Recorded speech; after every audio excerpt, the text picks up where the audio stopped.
Salut les investisseurs, cette vidéo va mettre à jour l'analyse de McDonald's Corporation suite à la publication de ses résultats annuels.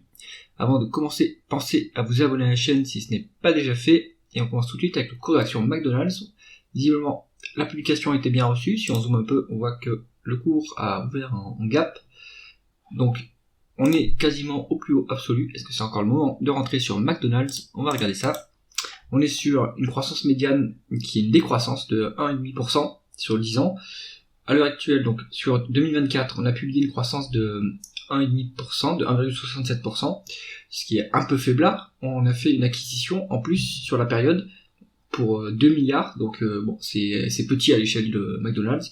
Ça n'a pas significativement boosté la croissance. Donc on est sur une société qui est très mature et qui n'a quasiment plus de croissance. Donc ça, normalement, ça ne justifie pas des multiples élevés. On va continuer avec les taux de marge. Le taux de marge brut est en augmentation, donc on n'atteint pas les plus hauts de 2023, mais on est vraiment pas loin.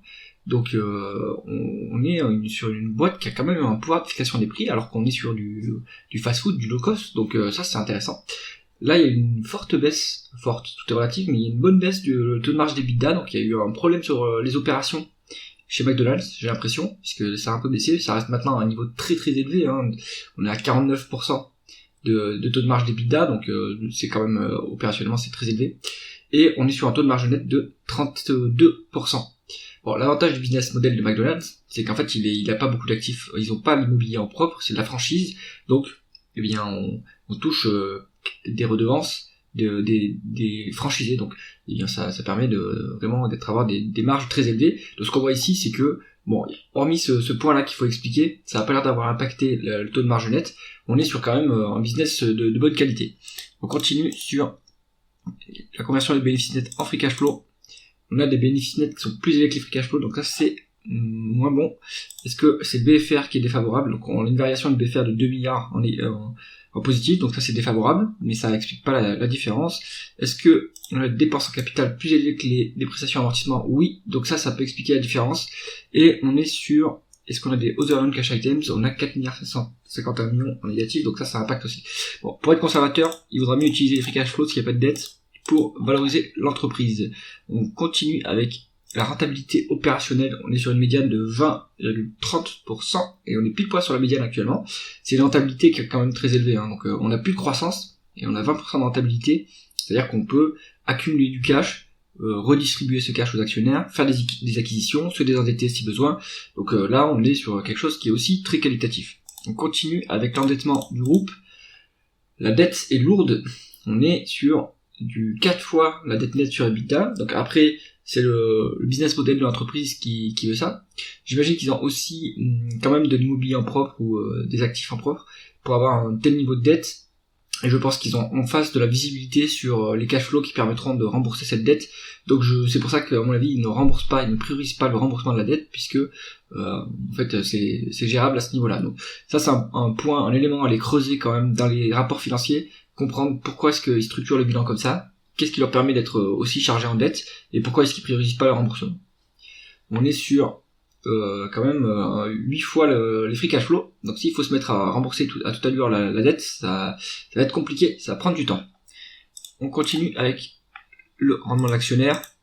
On est sur presque 5 milliards de dividendes versés, donc on doit avoir un rendement qui est autour de entre 3 et 4%. Alors je vais calculer ça rapidement. À la louche, on fait 5 milliards sur 220, ça nous donne 2%. Voilà, tout simplement. 2%. Il y a des rachats d'actions depuis un bon moment, j'ai l'impression. Si on dézoome un petit peu, il y a des rachats d'actions depuis fort longtemps, hein, depuis peut-être les années 70. Ce qui est plus inquiétant en revanche, c'est que les dividendes représentent une part significative des free cash flow, donc on va pas pouvoir l'augmenter beaucoup plus. Et il va falloir arrêter les rachats d'actions si on a ce niveau de free cash flow. S'il n'y a plus d'augmentation des free cash flow, là, ça va commencer à être dangereux ce niveau de versement. Coifin calcule un rendement d'actionnaire de 3,4%, je pense que c'est à peu près ça, hein. Et donc, c'est un niveau, on va dire, intéressant, mais pas exceptionnel non plus. On continue avec la valorisation du groupe. On est sur une valeur entreprise sur EBITDA qui est surcotée par rapport à la médiane. On a 10% de surcote, donc pas de marge de sécurité à ce niveau. Et en termes de price to free cash flow, on va regarder ça. On est sur une médiane de 30 et à l'heure actuelle, on a aussi une surcote de 30%, de 10%, donc pour moi à 33 fois le prix sur free cash flow. Donc pas de marge de sécurité sur McDonald's. Conclusion du dossier McDonald's, on est sur un dossier qui n'a plus de croissance, qui est un peu au taquet au niveau de versement des free cash flow, donc les free cash flow vont pas pouvoir augmenter beaucoup plus non plus puisqu'on n'a plus beaucoup de croissance et on est en train d'envoyer une partie significative dans le dividende. Ce qui fait monter le cours, en fait, ce sont surtout, à mon avis, les rachats d'actions, mais c'est pareil, comme les free cash flow commence à être limite sur les free cash flow, on va pas pouvoir racheter beaucoup plus ces actions, donc je comprendrais pas pourquoi le cours de McDonald's continuerait à monter autant, et donc moi je pense qu'il vaut mieux rester à l'écart de cette entreprise. Si cette analyse vous a intéressé, mettez un pouce vers le haut et pensez à vous abonner à la chaîne. À bientôt.